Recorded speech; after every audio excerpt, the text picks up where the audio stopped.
Suara rebana menggema dari ujung gang hingga ke jalan utama.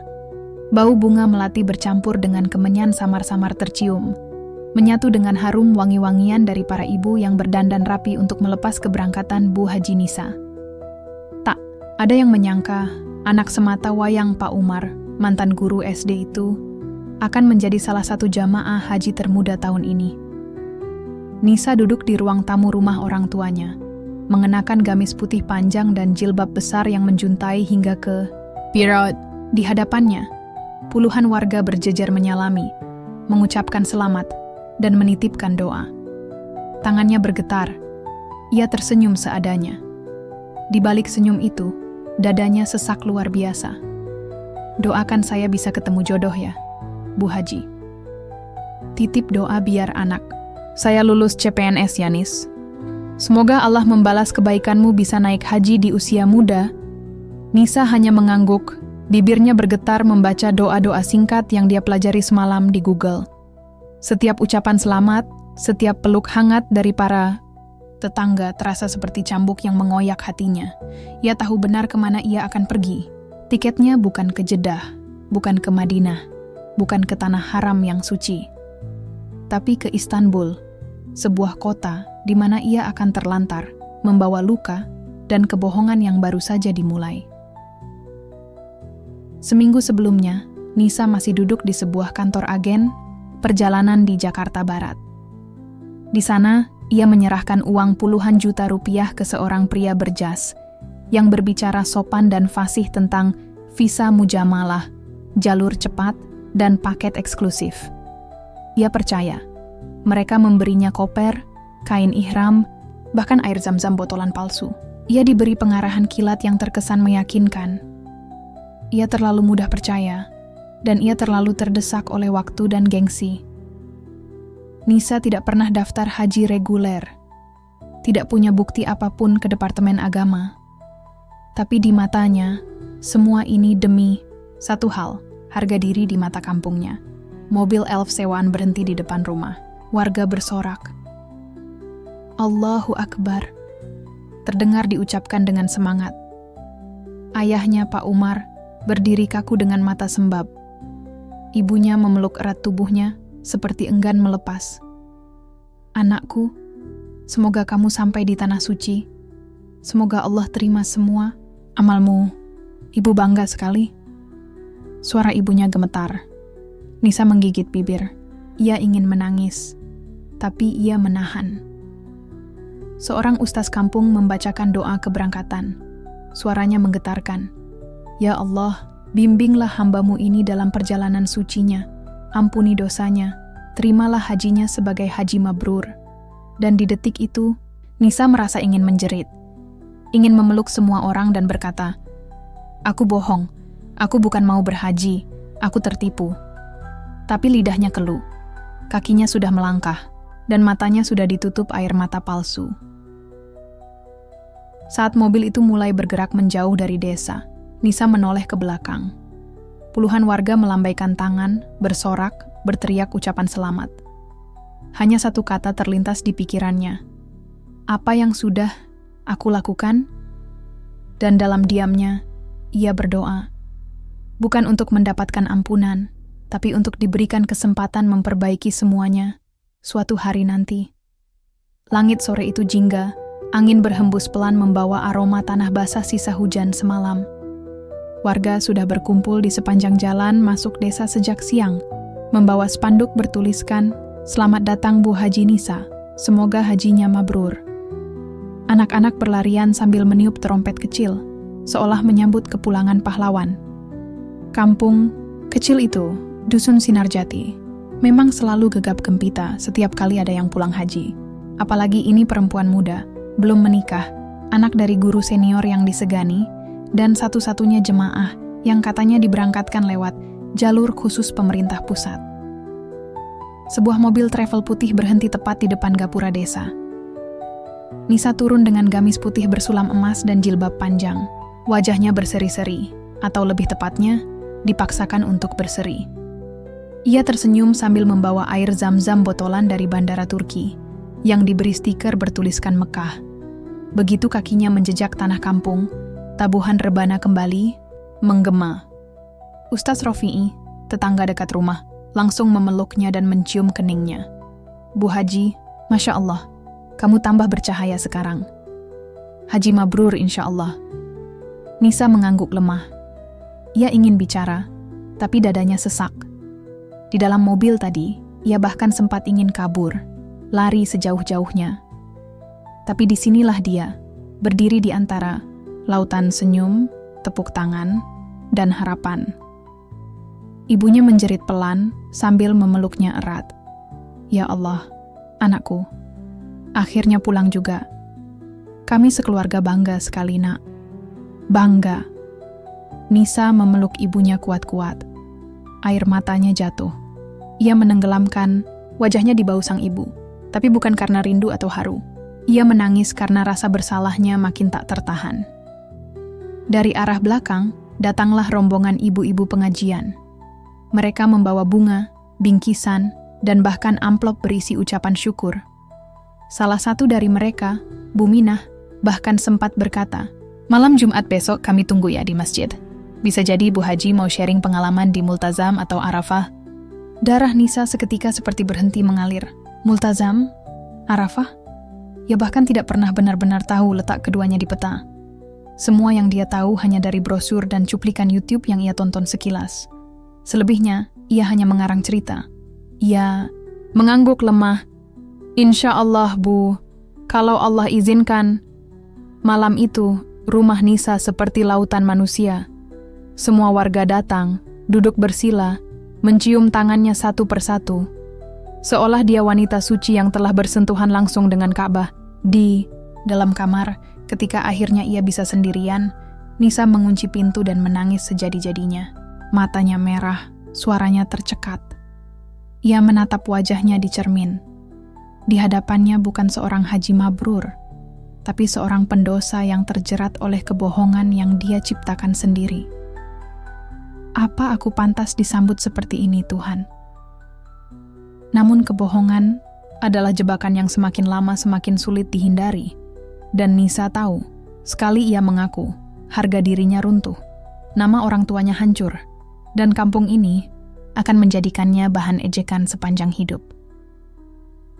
Jadi untuk malam itu, Nisa memutuskan, diam. Ia akan memainkan peran ini sebaik mungkin. Ia akan bertahan sampai kapanpun, atau setidaknya sampai dosa ini membunuhnya dari dalam. Nama aslinya adalah Anastasia Marlina Simanjuntak. Namun sejak mengucap 2 kalimat syahadat 5 tahun lalu, ia memilih nama Nisa. Nama yang ia rasa paling sederhana, paling lembut, dan paling jauh dari masa lalunya yang kelam. Nisa lahir dan besar di Medan.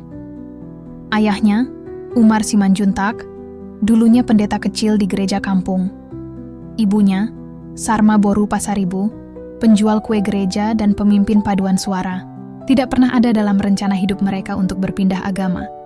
Hingga kejadian tragis itu datang, mengubah semuanya. Tahun 2019, adik Nisa Joshua, yang waktu itu masih berusia 17 tahun, meninggal karena tawuran antar sekolah.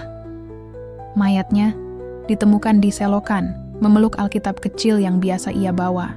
Dan di hari pemakaman itu, Nisa bersimpuh di bawah salib dan bertanya, "Tuhan, kenapa?" Tak ada jawaban. Kesedihan itu menuntun mereka sekeluarga pada krisis kepercayaan yang dalam. Dan di saat semua menjadi abu, datanglah seorang tetangga baru, Busri, seorang mualaf juga, yang mengajarkan mereka mengenal Islam.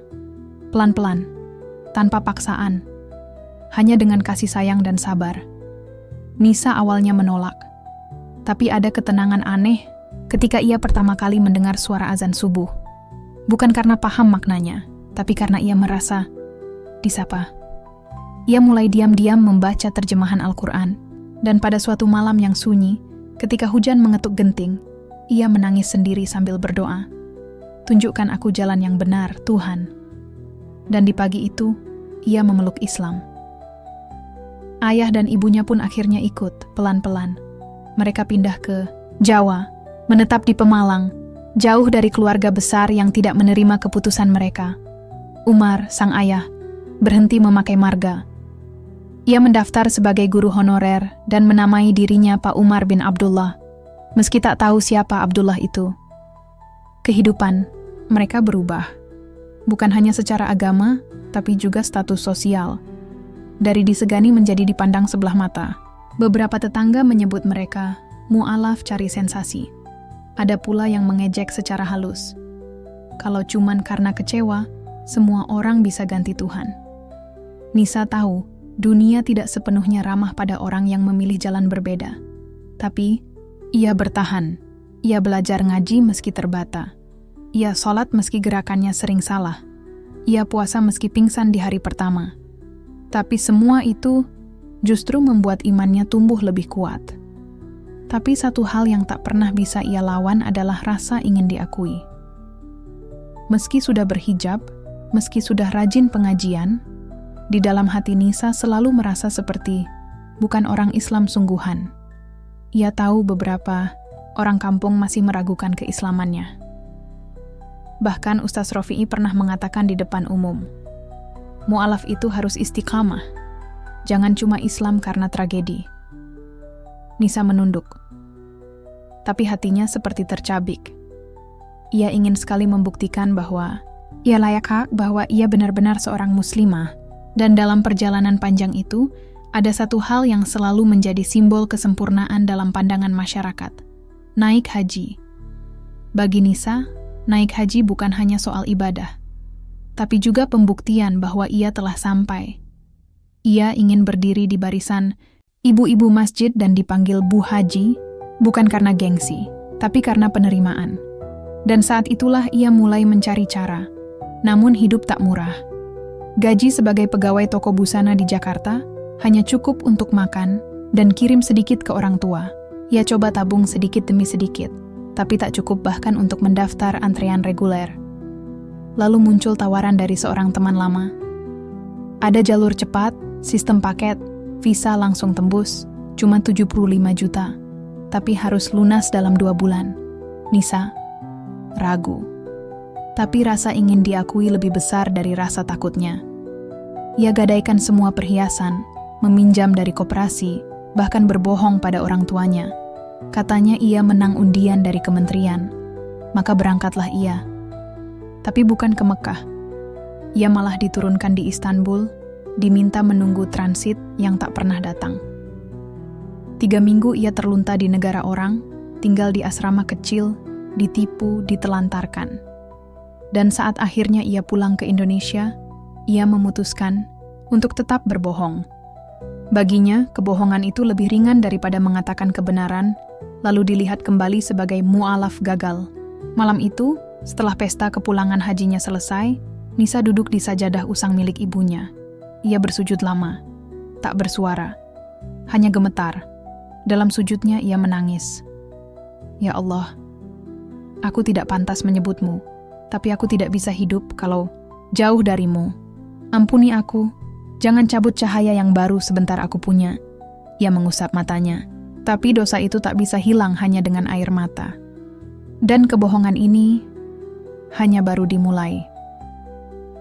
2 minggu sudah berlalu sejak Nisa pulang dari haji, tapi gema keberangkatannya belum juga reda. Tiap hari, rumahnya tak pernah benar-benar sepi. Ibu-ibu datang silih berganti. Tak sekadar membawa oleh-oleh, tapi juga membawa kekaguman. Masya Allah, Bu Haji Nisa, saya sampai nangis dengar cerita ibu tentang wukuf di Arafah. Ujar Bu Marni sambil menyodorkan sekotak pastel. Apalagi pas cerita soal doa-doa di depan Ka'bah itu loh. Saya sampai merinding, sambung Bu Imah, matanya basah. Nisa hanya tersenyum, pura-pura tertunduk khusyuk. Di balik senyumnya, ada ribuan jarum menusuk pelan-pelan di hati. Sebab semua yang mereka puja adalah karangan. Beberapa hari lalu, saat pertama kali diminta mengisi acara pengajian ibu-ibu desa, Nisa nyaris menolak. Tapi ibunya menatapnya penuh harap. Dan Ustaz Rofi'i, yang dulu sempat meragukan keislamannya, kini justru mempersilahkannya berceramah di mimbar kecil Masjid Jami'ul Khair. Maka berdirilah Nisa hari itu, dengan mikrofon di tangan dan deburan jantung yang nyaris meledak. Saya ini bukan siapa-siapa, ucapnya perlahan, mengawali. Saya bahkan baru mengenal Islam 5 tahun lalu. Dari seorang mu'alaf yang dulu tidak bisa baca Al-Fatihah, kini Allah beri kesempatan berdiri di depan Ka'bah. Masjid sunyi. Semua mata menatapnya tak berkedip. Sebagian bahkan mulai menangis. Ketika saya sujud di Masjidil Haram, saya ingat masa lalu saya. Saya ingat nama lama saya. Saya ingat bagaimana dulu saya meragukan Islam dan Allah. Tapi saat saya meletakkan kening di atas lantai marmer itu, saya tidak melihat siapapun kecuali diri saya sendiri dan dosa saya yang begitu banyak. Kalimat itu tidak sepenuhnya bohong, tapi tidak pula jujur. Ia belum pernah sujud di sana. Ia belum pernah menyentuh Ka'bah. Tapi entah dari mana, cerita itu mengalir seperti air. Ia mengarang dengan detail tentang betapa panasnya padang Arafah, betapa khusyuknya salat di Raudhah, dan betapa ia menangis di Muzdalifah saat mengenang mendiang adiknya Joshua. Cerita itu viral. Salah satu jamaah merekamnya dan mengunggah ke Facebook. Dalam waktu seminggu, video ceramah mu'alaf yang baru naik haji itu ditonton ribuan orang. Komentar demi komentar masuk. Masya Allah, ini kisah nyata mu'alaf yang diberi hidayah. Sungguh inspiratif. Allah benar-benar memilih orang-orang terbaik. Bu Haji, doakan kami juga bisa ke sana. Nisa hanya bisa membaca komentar-komentar itu sambil menangis diam-diam di kamar. Bukan haru, tapi perih. Kini setiap langkah Nisa di kampung menjadi lambang kesalehan. Ia tidak lagi dipanggil dengan nama biasa. Bu Haji Nisa tertulis di spanduk pengajian, di undangan, bahkan di papan informasi desa. Setiap Jumat, ia diminta jadi pembicara di pengajian ibu-ibu. Ia mulai sering dimintai doa. Ada yang datang membawa air putih minta dibacakan surat Yasin. Ada yang menitipkan nama untuk didoakan di Masjidil Haram yang tidak pernah ia kunjungi. Dalam diam, ia merasa seperti sedang menipu dunia. Tapi anehnya, semakin ia berdusta, semakin banyak yang mempercayainya. Dan setiap kali ia hendak membuka mulut untuk mengaku, wajah ibunya muncul di pikirannya. Wajah penuh bangga. Wajah yang menua karena perjuangan mengislamkan keluarga. Ia tak sanggup menghancurkan itu semua. Suatu malam, ketika listrik padam dan seluruh kampung diselimuti gelap, Nisa duduk sendiri di serambi rumah. Angin malam dingin menggigit. Ia menatap langit yang berkilau penuh bintang, lalu bergumam, "Aku bukan haji Tuhan, tapi aku ingin sekali jadi hamba-Mu yang sejati. Kenapa semua ini terasa seperti cobaan yang salah arah?" Ia lalu membuka mushaf kecil yang dulu ia bawa diam-diam saat masih Kristen. Kini mushaf itu sudah lusuh, tapi tak ada ayat pun yang bisa ia baca malam itu. Matanya buram, kepalanya berat. Kebohongan ini bukan lagi dosa kecil. Ia telah menciptakan sosok yang disembah orang-orang. Sosok yang bukan dirinya. Dan makin hari, makin banyak topeng yang harus ia pakai untuk tetap dipercaya. Topeng seorang muslimah sempurna, topeng seorang haji mabrur, topeng seorang inspirasi. Padahal di dalamnya hanyalah gadis yang dulu bernama Anastasia, yang pernah berdoa di bawah salib sambil menangis karena kehilangan adik, dan kini kembali menangis di bawah langit gelap karena kehilangan dirinya sendiri. Jakarta, 3 tahun lalu. Hidup di kota bukan sesuatu yang pernah Nisa impikan. Setelah menjadi mualaf dan pindah dari desa, ia hanya ingin bekerja, mengumpulkan uang halal, dan menebus masa lalu yang penuh luka. Namun kota ini, seperti pelukis, ulung, pandai menyulap hidup seseorang menjadi kisah yang tak lagi bisa dikenali. Nisa bekerja di sebuah agen perjalanan internasional di kawasan Tanah Abang. Awalnya hanya sebagai staf administrasi, mengetik, mencetak visa, dan membalas email calon jamaah umroh dan haji. Gajinya pas-pasan, tapi cukup untuk makan dan menabung sedikit demi sedikit. Ia hidup sederhana, kos di gang sempit dengan dinding tripleks tipis dan kamar mandi luar. Hingga suatu hari, kantor tempatnya bekerja mulai membuka program Haji Furoda.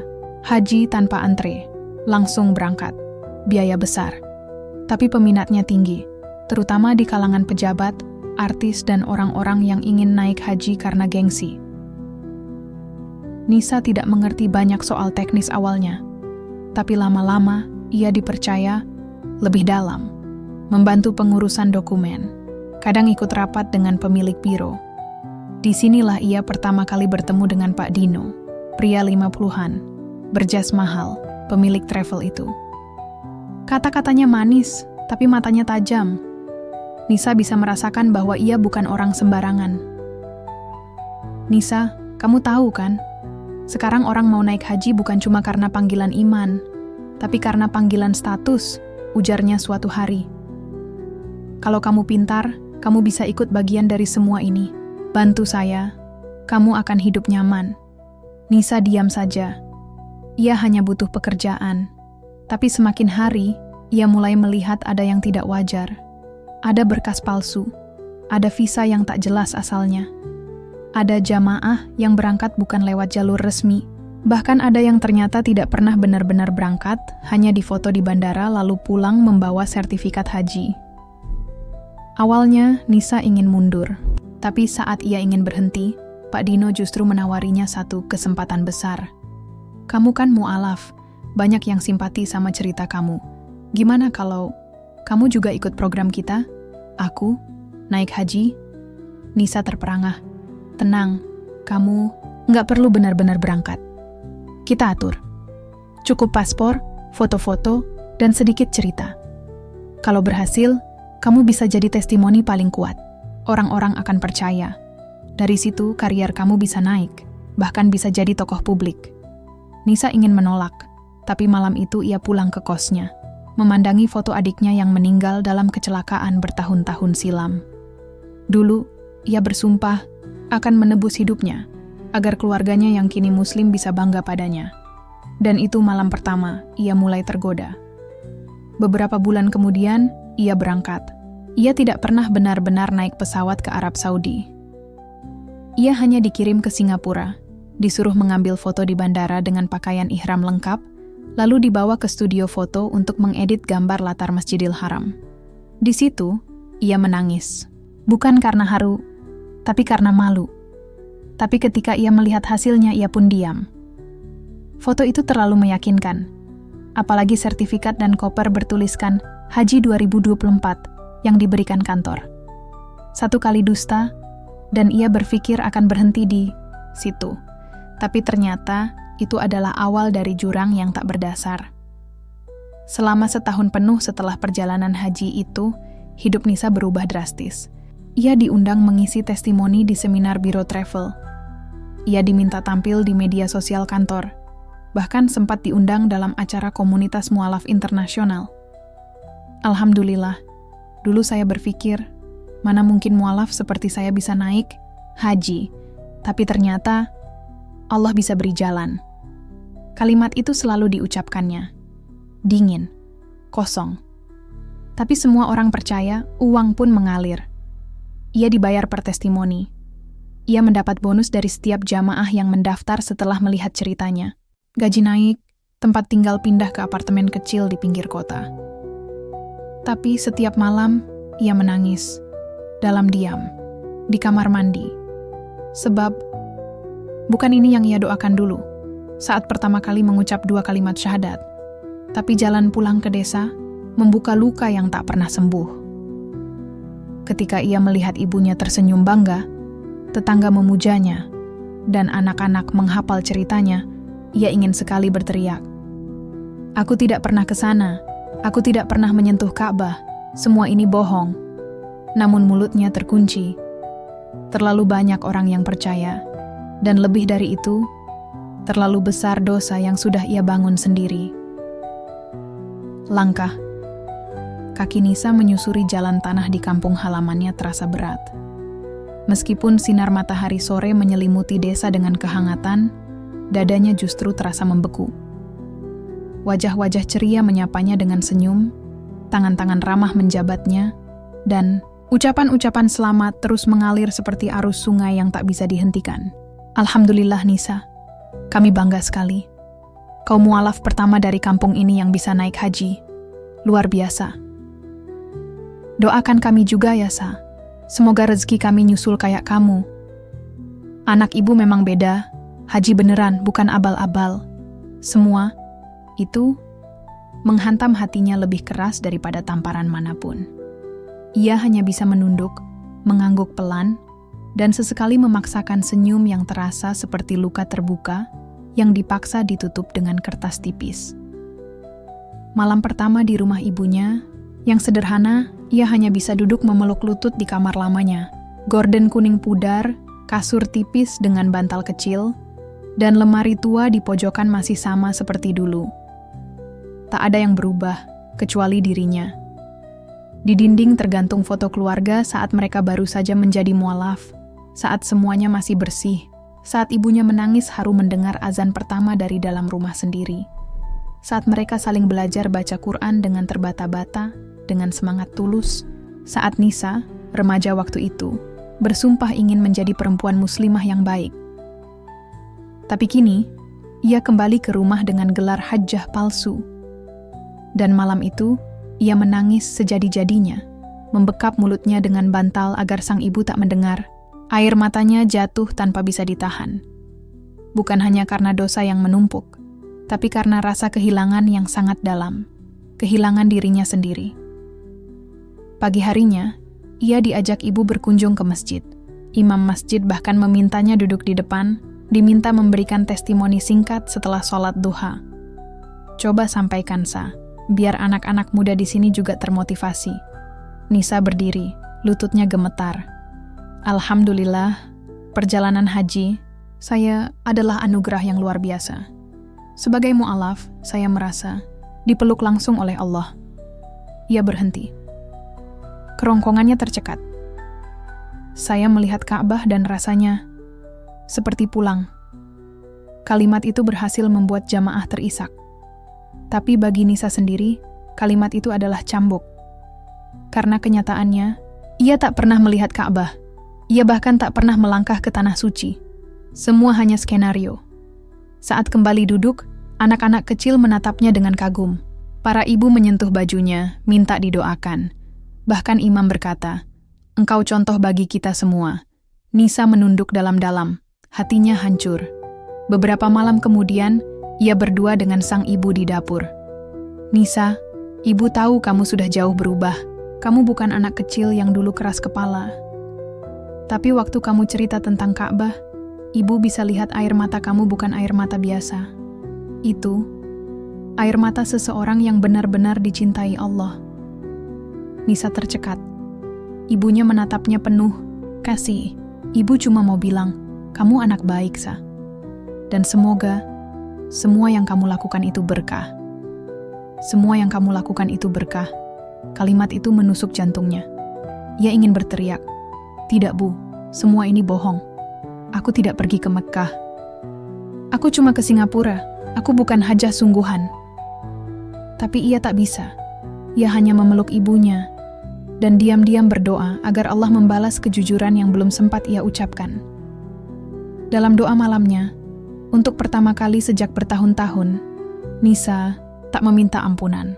Ia hanya minta satu hal, kekuatan untuk berkata jujur. Awalnya Nisa mengira kebohongan itu akan berakhir di bandara. Setelah ia turun dari pesawat dan memamerkan paspor dengan stempel negara asing, ia pikir semuanya akan selesai. Orang kampung tidak akan bertanya banyak. Ia akan tinggal di kota, dan kisah hajinya akan menguap seiring waktu. Tapi ternyata, tidak semudah itu. Justru kebohongan itu membumbung, dianggap suci, diangkat tinggi-tinggi, dan dijadikan panutan. Setiap langkahnya kembali ke desa, disambut seperti pahlawan. Ia bukan sekadar anak desa yang merantau dan sukses. Ia adalah simbol, mu'alaf yang dikasihi Allah, hajjah yang tak diduga. Bukti bahwa siapapun bisa dipilih naik haji. Itu membuatnya terperangkap, dan lambat laun, membuatnya ketagihan. Bulan-bulan berikutnya, Nisa mulai memoles penampilan. Ia berhijab dengan rapi, memakai gamis putih setiap kali datang ke desa. Ia belajar gaya bicara yang halus, lembut, penuh tutur agama. Ia mulai aktif membuat konten TikTok dan Instagram, membagikan pengalaman spiritualnya. Waktu saya memandang Ka'bah untuk pertama kalinya, saya seperti melihat rumah yang selalu menunggu saya sejak lahir. Sebagai mu'alaf, saya sering merasa terpinggirkan. Tapi Allah tidak memandang masa lalu kita. Lihat saya sekarang. Saya sudah ke rumahnya. Kalimat-kalimat itu viral.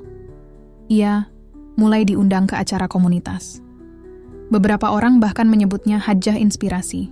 Tak ada satu pun dari mereka yang tahu bahwa Nisa belum pernah sekalipun mencium udara Mekkah. Semua hanya berdasarkan foto hasil editan dan video bandara Changi. Namun Nisa mulai menyukai posisi itu. Ia menyukai bagaimana orang-orang melihatnya. Ia menyukai pujian. Ia menyukai bagaimana setiap tutur katanya dicatat orang, disalin ulang ke caption-caption Instagram, bahkan dijadikan bahan kultum di masjid desa. Dan dari semua yang ia sukai, yang paling ia cintai adalah rasa dihormati. Itu membuatnya bertahan dalam dusta yang semakin besar. Namun seperti bayangan yang selalu mengikuti cahaya, semakin terang sinar yang ia pertontonkan, semakin gelap pula rasa bersalah yang bersembunyi di belakangnya. Suatu hari, ia mendengar seorang ibu berkata saat acara pengajian, "Nisa itu contoh nyata. Anak mu'alaf saja bisa naik haji.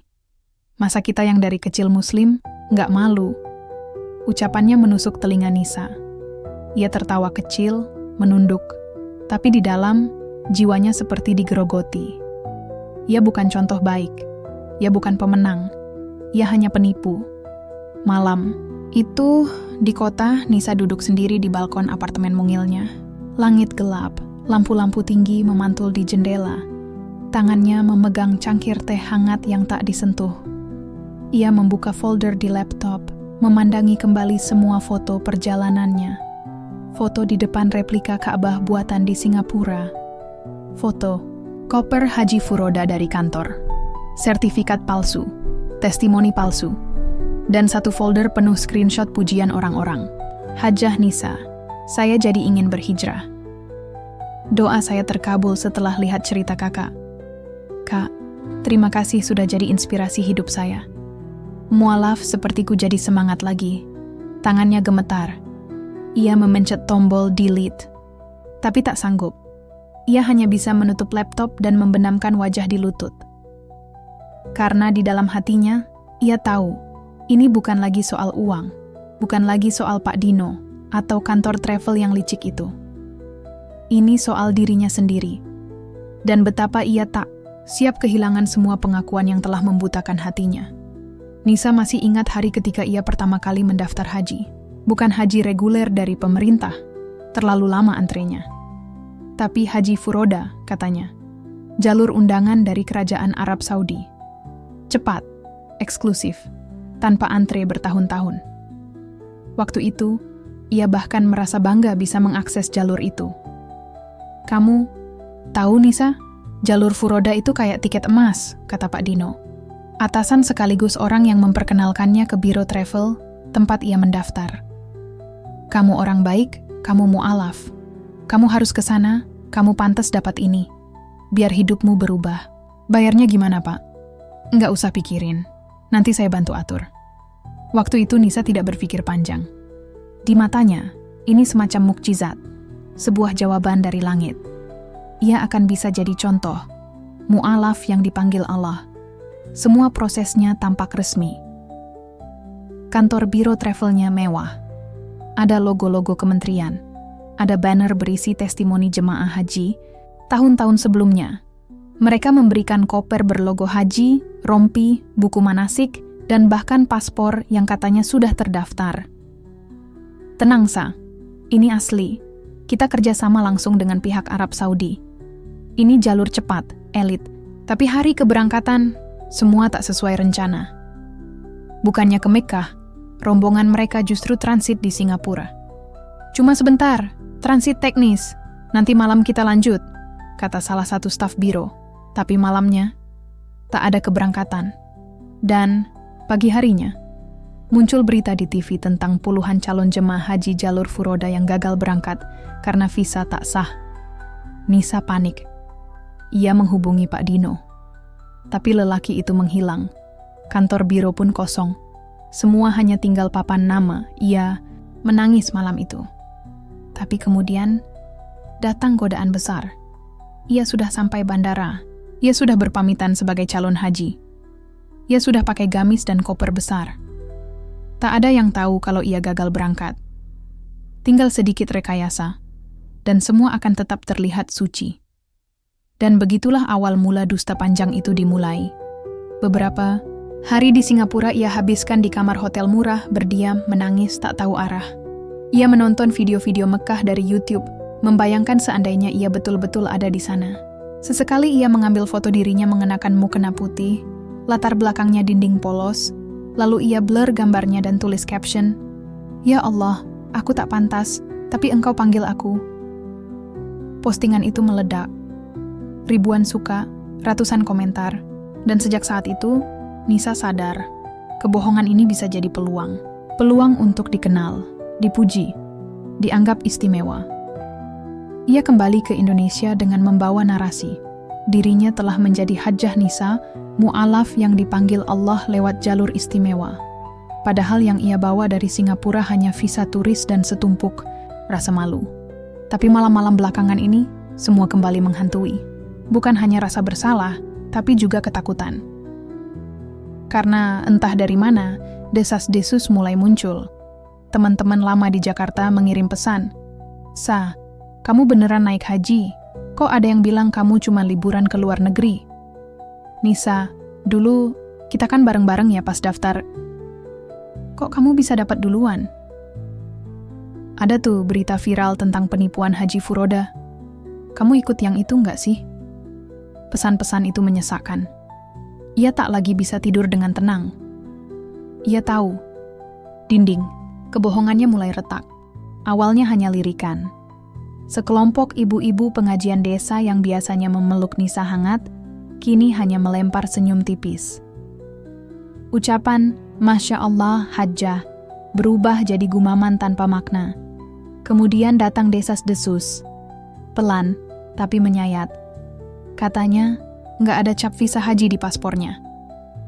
Lah, temanku ikut Haji Furoda beneran. Kok nggak pernah lihat dia di sana? Anehnya, dia cerita naik haji, tapi fotonya banyak di bandara Singapura, bukan di Madinah. Nisa mendengarnya, dari mulut ke mulut, dari bisik-bisik yang tak sempat mereka sembunyikan. Dan semakin lama, semakin banyak yang tahu. Semuanya bermula dari seseorang bernama Lala. Teman lamanya di Jakarta yang dulu sama-sama kerja di kantor travel. Lala melihat postingan Nisa yang viral dan langsung tahu itu palsu. Dia itu waktu itu juga ditolak berangkat. Aku ingat, dia ngilang, bareng beberapa orang lain, kata Lala di status WhatsApp-nya. Seseorang dari desa melihat, lalu menyebarkan. Maka, gunjingan pun tak terelakkan. Loh, dia mu'alaf. Katanya hajinya Furoda, tapi nggak masuk kloter manapun. Ada yang bilang, itu koper haji hasil manipulasi aja. Bisa beli kok di online. Tak lama, ada seorang bapak dari desa, Pak Raji, yang mencoba mengecek. Ia bertanya langsung pada pengurus masjid yang sering mengurus jemaah haji. Hajjah Nisa itu daftar dari jalur mana, Pak? Kok nggak ada catatannya di kementerian? Jawaban yang didapat. Tidak ada nama Nisa dalam daftar resmi haji, baik reguler maupun furoda. Tekanan mulai menghantam Nisa seperti air pasang. Undangan ceramah berkurang drastis. Beberapa postingan mulai dibanjiri komentar sinis. Masya Allah, aktingnya jago banget ya. Sampai kami semua percaya. Jadi, rumah Allah itu ternyata hanya latar belakang dinding hotel ya. Kok yang katanya mualaf suci malah jadi penipu umat? Setiap kata menusuk seperti duri yang mengendap di dada. Nisa mulai menghindari ponselnya. Ia menghapus aplikasi Instagram. Tidak lagi berani membuka WhatsApp grup keluarga desa. Bahkan ia tidak sanggup menatap cermin terlalu lama. Karena tiap kali ia menatap bayangannya sendiri, ia melihat pembohong. Suatu malam, Nisa menerima telepon dari Bu Lastri, tetangga yang selama ini paling menghormatinya. Nisa, ibu nggak ngerti apa yang benar atau salah. Tapi kalau kamu benar naik haji, katakan. Kalau enggak, Jangan teruskan. Banyak anak muda lihat kamu, nak. Kalimat itu menghancurkan pertahanannya. Nisa tak menjawab. Hanya diam, lalu mematikan sambungan. Ia menangis sepanjang malam di lantai kamar kosnya yang dingin, seperti anak kecil yang kehilangan arah di tengah padang luas. Ia dulu hanya ingin dihargai. Ia dulu hanya ingin dikenang sebagai yang paling berhasil dari kampung. Tapi kini, ia bahkan tak bisa menghargai dirinya sendiri. Dan saat itulah muncul satu keputusan besar. Ia harus mengaku, meski artinya ia akan kehilangan semuanya. Nama baik, pengikut, bahkan kampung halaman. Hari itu terasa berat sejak fajar menyingsing. Nisa berdiri di depan halaman masjid desa, yang penuh dengan wajah-wajah menantinya. Wajah yang dulu memuja, kini bertanya tanpa suara. Tangan Nisa gemetar saat mikrofon diserahkan padanya. Mata yang biasanya penuh percaya diri kini berkaca-kaca. Dengan suara yang parau tapi tulus, ia mulai bercerita. Saudara-saudariku, aku datang bukan untuk menutupi, tapi untuk membuka semua yang selama ini aku sembunyikan. Aku tidak pernah naik haji. Aku tidak pernah ke Mekah. Semua cerita itu adalah dusta.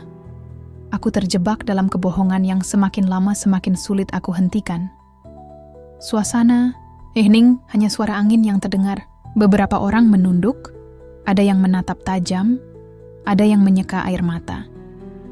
Nisa melanjutkan, menceritakan tentang tipu daya biro travel yang menjanjikan haji furoda, tentang rasa malu yang membuatnya memilih berbohong, dan tentang bagaimana kebanggaan dan gengsi telah mengikatnya dalam kebohongan itu. Aku minta maaf kepada kalian semua, kepada Allah, dan terutama kepada diriku sendiri. Air mata mengalir deras dari wajah Nisa. Ia merasa seolah beban berat di dadanya mulai terangkat, walau rasa sakit dan penyesalan masih membakar jiwa. Di antara kerumunan terdengar suara-suara lirih. Nisa, kita semua manusia. Nak, yang penting kau sudah jujur sekarang. Semoga Allah ampuni dan beri jalan baru untukmu. Namun tak semua bersikap lembut. Ada yang menggerutu, ada yang meninggalkan tempat itu dengan kecewa. Nisa tahu, perjalanan untuk menebus dosa ini masih panjang. Tapi untuk pertama kalinya dalam hidupnya, ia merasa bebas dari penjara kebohongan. Setelah pengakuan yang mengguncang desa, suasana tidak serta-merta berubah jadi penuh pengampunan. Malah, badai cibiran dan tatapan sinis datang menghantam Nisa. Di pasar, ibu-ibu saling bisik, suara mereka nyaris terdengar jelas. Kalau dulu dia bilang naik haji, ternyata bohong semua, ya? Bayangkan, pakai cerita palsu cuman buat cari perhatian. Gengsinya tinggi, tapi hatinya rapuh. Anak-anak yang dulu memandangnya dengan kagum, kini menatapnya dengan bingung. Ketika ia melewati jalan kampung, segerombolan remaja memanggilnya dengan ejekan. Hei, hajah palsu, mau ngapain lagi? Nisa mencoba menunduk, menghindari tatapan itu, tapi perasaan pedih merayap sampai ke tulang.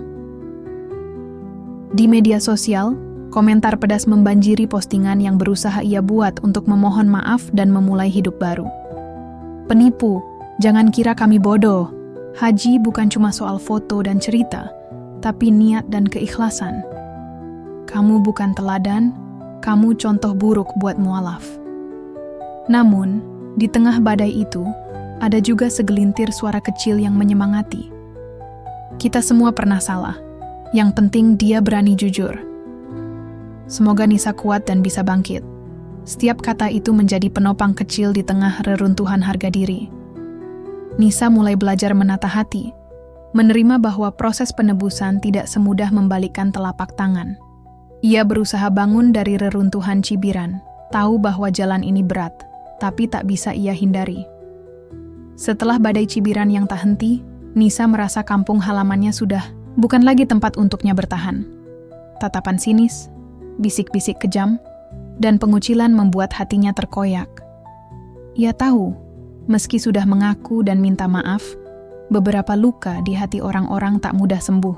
Bahkan, yang dulu dianggap keluarga mulai menjaga jarak. Suatu malam, dengan koper seadanya dan penuh air mata, Nisa mengunci pintu rumah yang selama ini menjadi saksi bisu perjuangannya. Ia tak tahu kapan akan kembali, atau apakah akan kembali, sama sekali. Perjalanan ke kota besar itu bukan hanya pelarian, tapi juga kesempatan untuk memulai lembaran baru. Ia bertekad membuktikan bahwa dirinya lebih dari sekadar cerita dusta yang viral. Di kota, Nisa mencari pekerjaan serabutan. Dari penjaga toko sampai cleaning service di sebuah kantor kecil. Ia menghadapi cemoohan baru, tapi juga bertemu dengan orang-orang yang tak menilai masa lalunya. Setiap malam, dalam kesendirian kamar kontrakan kecil, Nisa berdoa, memohon kekuatan dan ampunan. Ya Allah, aku tahu aku berdosa. Tapi aku ingin hidup dengan jujur mulai sekarang. Beri aku kesempatan. Meski langkahnya berat, di hati Nisa ada secercah harapan yang tak pernah padam. Waktu berlalu perlahan, tapi luka dan pelajaran yang Nisa bawa tak pernah hilang. Di kota baru, ia membangun hidup dengan susah payah, tanpa topeng atau dusta. Nisa mulai aktif di komunitas kecil para mualaf. Ia berbagi kisah tentang pentingnya kejujuran, tentang bagaimana kebanggaan palsu bisa menghancurkan diri sendiri dan orang-orang di sekitar. Masyarakat baru mulai mengenalnya bukan sebagai hajah palsu, tapi sebagai perempuan yang berani mengakui kesalahan dan berjuang untuk berubah. Suatu hari, Nisa mendapatkan kesempatan untuk mengikuti ibadah umrah, sebuah perjalanan spiritual yang benar-benar ia jalani dengan sepenuh hati dan niat suci. Saat melangkah ke Masjidil Haram, air mata membasahi pipinya. Ini bukan tentang gengsi, bukan tentang cerita palsu. Ini tentang penebusan dan harapan baru. Kabar tentang Nisa sampai ke kampung halamannya. Beberapa orang mulai menghubunginya, menawarkan maaf dan dukungan.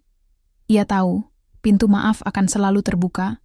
Bagi yang tulus, Nisa menulis surat panjang untuk keluarga dan warga desa, berisi permohonan maaf dan ucapan terima kasih atas pelajaran hidup yang tak ternilai harganya. Dengan hati yang lapang dan jiwa yang penuh harapan, Nisa melangkah ke masa depan, tak lagi takut akan bayang-bayang masa lalu. Aku tak sempurna, tapi aku berusaha menjadi lebih baik. Itulah haji sejati dalam hidupku.